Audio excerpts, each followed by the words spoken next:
ये जितना रात्रि आज तेरे भोबला का 9 दिन के उपास रबे तान पे बुखार अच्छू मनता है भाई जो वैसने कर हरे भाई 9 दिन ले बासी फेज नहीं खाओ ता हो जे गांका रोटी खा ले अरे तेरा गांका रोटी घलक नहीं खाना है ये दादा तो मैं तो बिना खाए पिए मार मुरा जाऊं रे काबर मार बे तहुआ करहा को छथा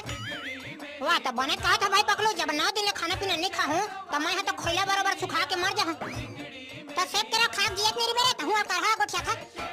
ओ माय गॉड ऐसन बात है भाई पकलो ऐसने तेरा मेरा खाए वाले उपास रे कहते तमे तो 9 दिन 18 दिन उपास रह जाते रे 9 दिन के उपास लग बराबर रह के दिखा ले रे भोबला तहने 18 दिन के सोचबे और नहीं लगने भाई पकलो मोला सोचे के बात है हम बस मोर खाए पिए व्यवस्था कर